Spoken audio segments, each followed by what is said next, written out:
हरे कृष्णा कृष्णा कृष्णा हरे हरे, हरे राम राम राम हरे हरे। भगवद गीता तेना मूળ રૂપે અધ્યાય 1 કુરુક્ષેત્રની યુદ્ધભૂમિ પર સૈન્ય નિરીક્ષણ।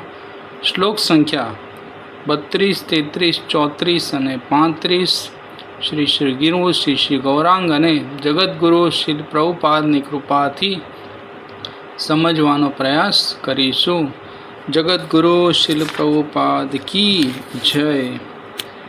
किम न राज्येन गोविंद किम भोगे जीवेतिन वा येषाम् अर्थे कांक्षितं न राज्यं भोगा सुखानि च ते इमे अवस्थिता युद्धे प्राणान् त्यक्त्वा धनानि च मातुला स्वसुरा पौत्रा स्याला संबंधित तथा एतान्न हन्तुम इच्छामि ध्वन अपि मधुसूदन अपि त्रैलोक्य राज्यस्य हेतो किं नो मही कृते निहत्य धार्तराष्ट्रान् का प्रीति स्यात् जनार्दन।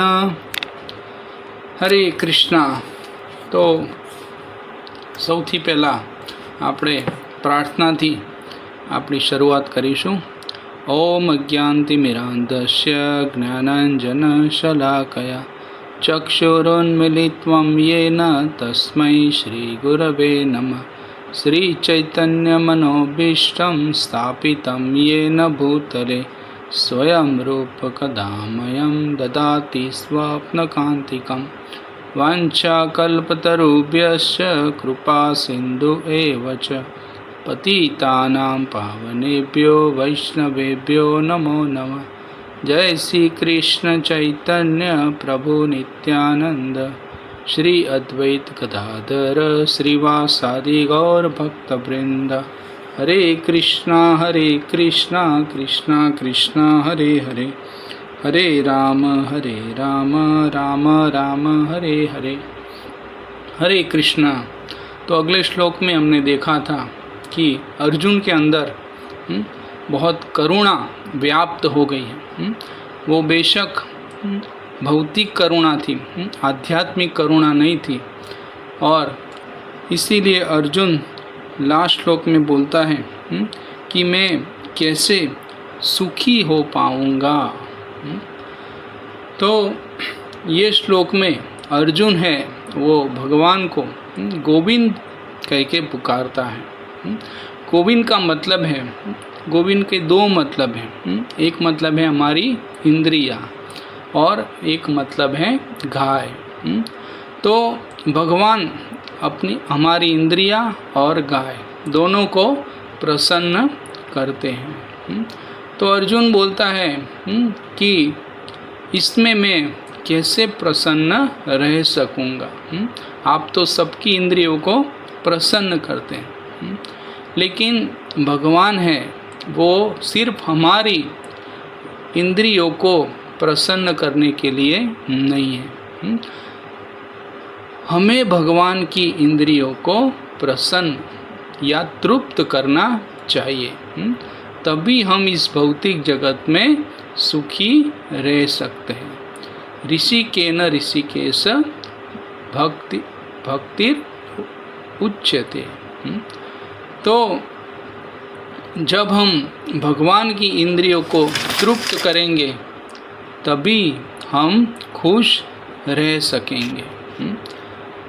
तो इस भौतिक जगत में हम देखते हैं कि सभी लोग अपनी इंद्रियों के बारे में सोचते हैं कि मैं खुश कैसे रह पाऊँगा।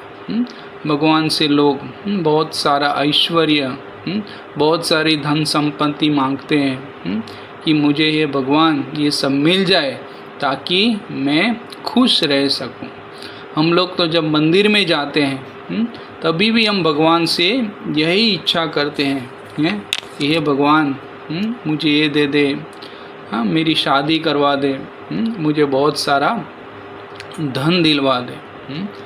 तो हमें ये सोचना चाहिए। हम भगवद गीता पढ़ते हैं तो भगवत गीता हमें ज्ञान देती है कि ये भक्ति का उच्चतर स्तर नहीं है, ये बहुत ही निम्न कक्षा की भक्ति है।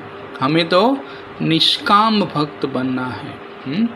तो एक उदाहरण से हम समझ सकते हैं कि जब भी हम पेड़ में, अगर पेड़ को हमें हरा भरा रखना है तो पेड़ को कहाँ पानी डालना पड़ेगा। अगर हम टहनियों में पानी डालेंगे, अगर हम फल फूल में पानी डालेंगे तो पेड़ कभी भी हरा भरा नहीं रह सकता। ऐसे एक दूसरा उदाहरण है कि हम सारी इंद्रियों मिलकर पेट को खाना देते हैं। जब हम पेट को खाना देते हैं तो पूरा शरीर को ताकत मिल जाती है। तो इसी तरह जब हम गोविंद की इंद्रियों को तृप्त करेंगे तो हमारी इंद्रियां भी अपने आप तृप्त हो जाएगी। तो अगर भौतिक जगत में हम देखें तो हमारे पास कोई भी चीज़ अगर होती है तो हम सब लोगों को बताते हैं, भाई मेरे पास ये है, मेरे पास ये है। तो अर्जुन यहाँ कह रहा है कि मुझे अगर पूरा राज्य अगर मिल भी जाए, अगर तीनों लोगों का भी राज्य मुझे मिल जाए तो ये मैं किसको बताऊंगा, मैं कैसे आनंद प्राप्त करूंगा। तो अर्जुन यहाँ भगवान को बोल रहे हैं कि मैं तो इन लोगों को मारना नहीं चाहता। अगर आप अगर इनको मारना चाहते हैं तो बेशक आप मार सकते हैं। तो अर्जुन ये जानता नहीं था कि भगवान ने तो पहले ही युद्ध करने आए सभी लोगों का वध कर दिया है। अर्जुन को तो मात्र निमित्त बनना था। आगे हम 11वां अध्याय जब पढ़ेंगे तो भगवान ये बोलेंगे कि मैंने सारे जो युद्ध करने आए हैं उनका वध है वो मैंने पहले ही कर दिया है, तुम्हें तो इसका यश प्राप्त करना है। और भगवान की भी यही इच्छा थी, क्योंकि कौरवों ने भगवान के जो प्रिय भक्त हैं पांडव,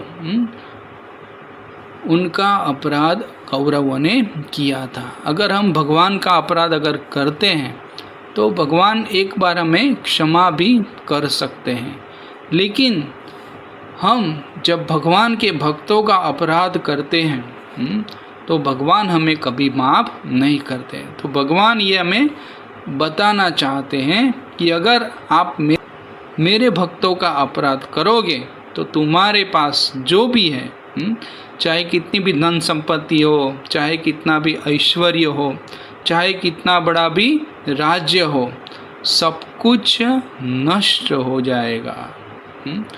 तो हमें बहुत सावधानी बरतनी चाहिए। भक्ति में आगे बढ़ने के लिए वैष्णव अपराध से हमें हमेशा बचना चाहिए। अगर हम वैष्णवों का अपराध करेंगे तो हम कभी भी भक्ति में आगे नहीं बढ़ सकते। तो ये श्लोक में खास करके भगवान हमें यही सिखाते हैं कि आप मेरे भक्तों का कभी भी अपराध मत करो, वरना भक्ति में आप नहीं आगे बढ़ पाएंगे। तो ये श्लोक से हमें यही सीखने को मिलता है। हरे कृष्णा।